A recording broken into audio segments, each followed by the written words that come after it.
one of my passions also is to look at how the youth, how Gen Z, we call it here, we talk about Gen Z a lot. You have your own Gen Z. How are they swinging? You know, what direction? Are they more conservative, more socialist?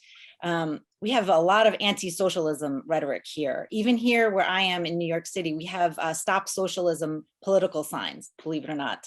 So how are Generation Z in Latin America, and what do you expect of them? It's very interesting, because I would say that in some countries, what you're starting to see is that they're moving to the right, the younger generation.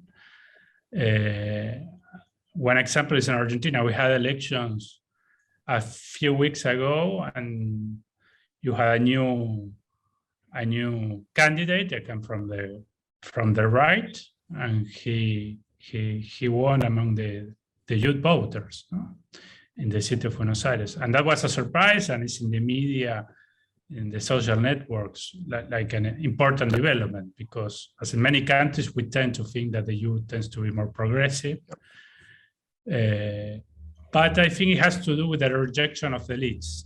If the youth believes that the elites are left-wing now, are more progressive, they will move to the right, to be anti-establishment. And this is part of the rhetoric of these candidates. We are anti-establishment, and the establishment is a social progressive, elite, and we should go against them. And you're starting to see that having some success among younger voters. Oh, interesting. But what about issues such as social issues, though? You know, you have perhaps it's anti-establishment, you know, because they feel that, you know, the elites are too progressive. But is that really true for social issues like abortion, or issues, you know, like climate? And, you know, I feel like maybe that parsing of issues, you know, needs to be discussed too, or is it really based on just this blanket statement, anti-establishment? No, I agree. In issues such as abortion and climate change, the new generations tend to be more progressive in their views in those particular subjects. No?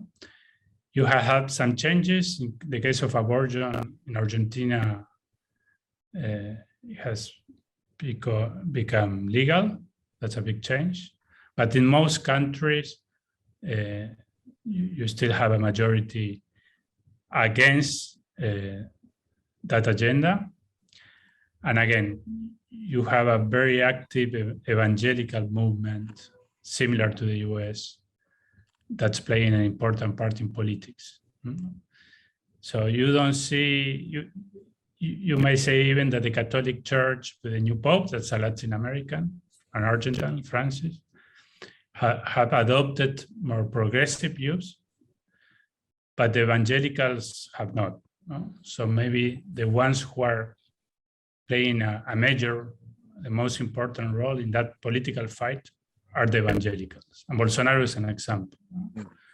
He has adopted that agenda. He's quite active, but you also see it in other countries. So that has been an important change. You don't have a more secular societies, with some exceptions. Chile may be one, but you have societies that are where you have fewer Catholics and more evangelicals. And that's having an important political effect, as it happened in the US, no? From what I have read, but the rise of the Republican Party with Reagan in part was because the evangelicals get involved in politics. And it was very important for the Republican Party in the southern states and to win presidential elections. But there is a similarity about that in Latin America.